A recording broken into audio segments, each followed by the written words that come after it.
So last time I walked out of a movie, it was 2009, and Sacha Baron Cohen's dick was in my face.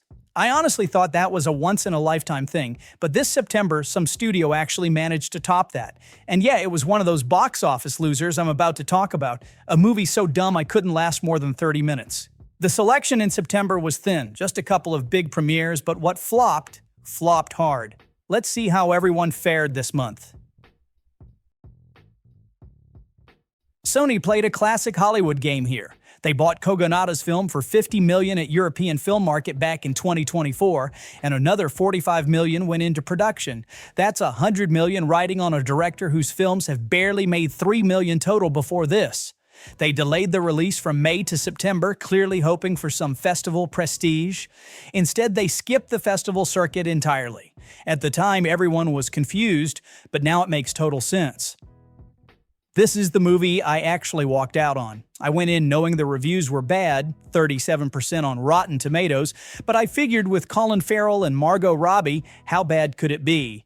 Turns out the critics were right. This thing was fucking unbearable. Endless, expository, badly written dialogue, nonstop preachy bullshit, just pounding you over the head with its own profoundness.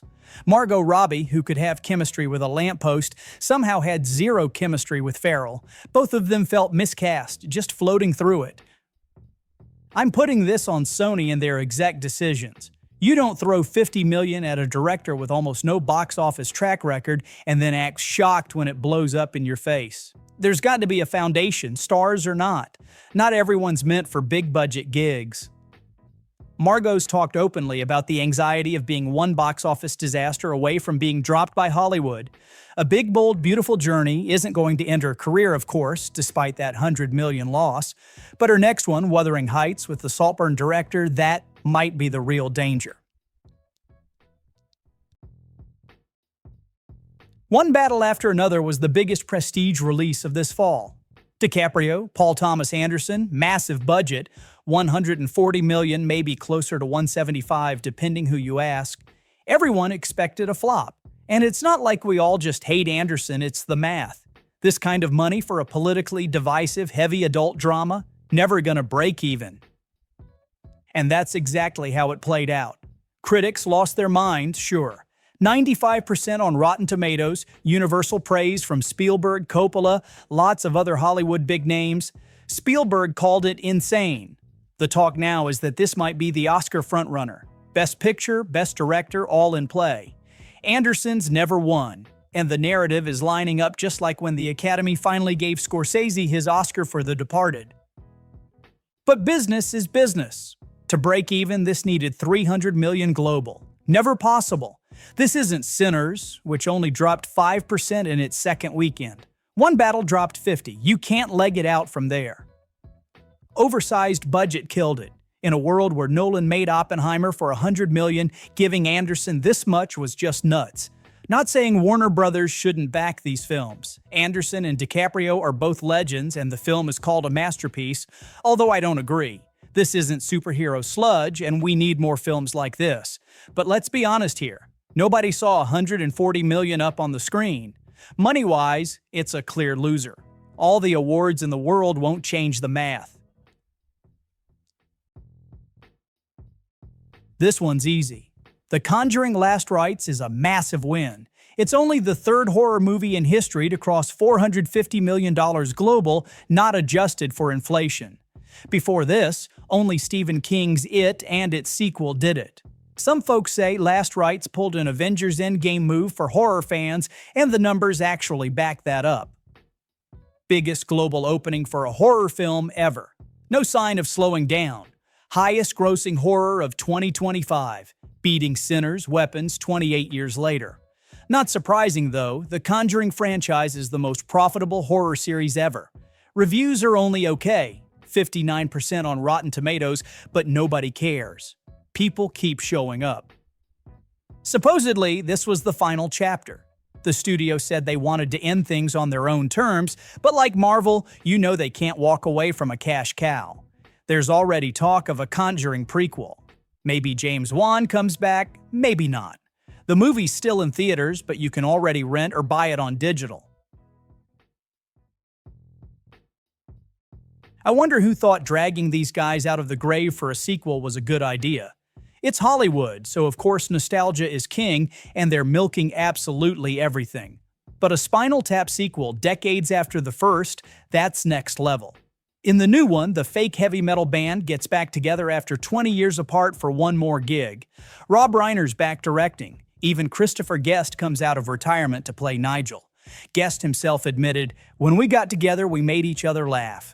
Good for them. They had a blast, but the box office is another story. Nobody needed this sequel in theaters, and audiences made that crystal clear. Diehards turned up for opening night and actually loved it. 90% on Rotten Tomatoes audience score. For what it's worth, I went in with rock-bottom expectations and still thought it was funny.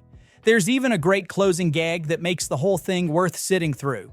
But let's be real. This is the kind of movie fans want to watch at home, not in a theater. Opening weekend was just $1.5 million from 2,000 theaters. That's a pathetic $800 per theater, basically dead on arrival for a wide release. Bad timing didn't help either.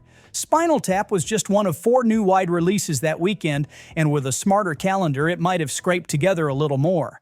Still, Bleecker Street only had a distribution deal, just prints and ads, and they absolutely botched it. The original's a cult classic, but nobody needed a sequel, and any chance to market this in clever ways was completely wasted. Here's the box office story of the year.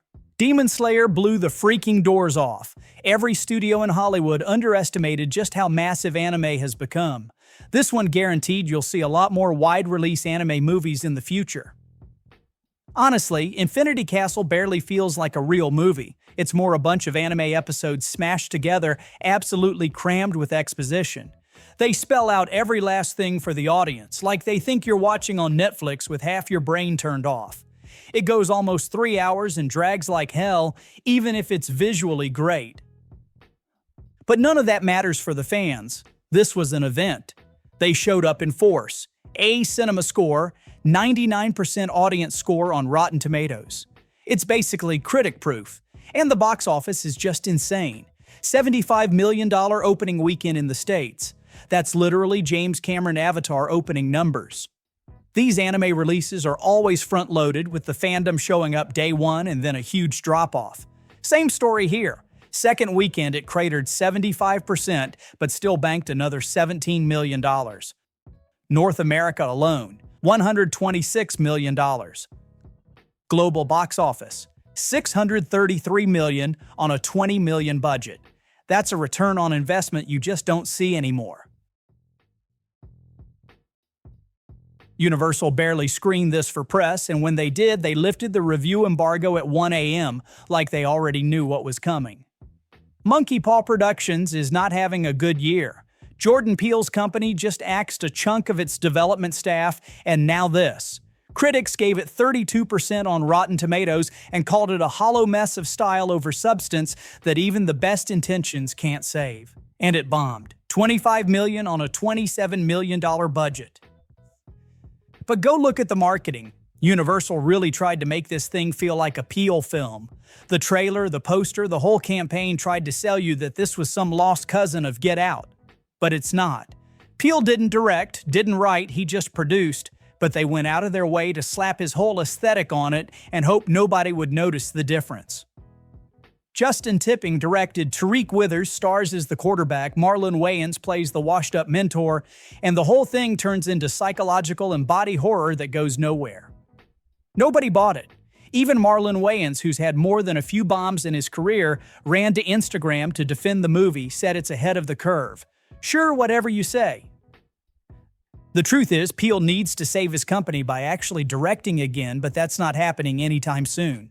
His next film was just yanked from Universal's 2026 slate, and apparently he still hasn't even written the script.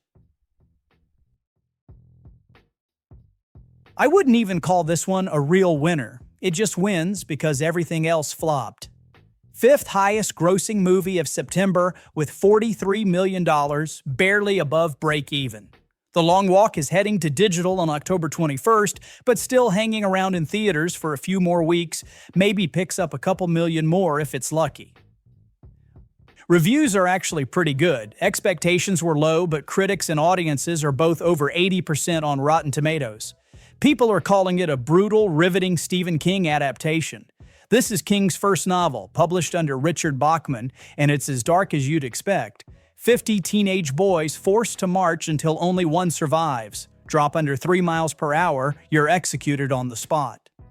It's been in development hell forever, finally released by Lionsgate this September. It's a niche movie with no mass appeal, but it did what it needed to do. Not a game changer, not a blockbuster, but in a month like this, okay is enough for a win.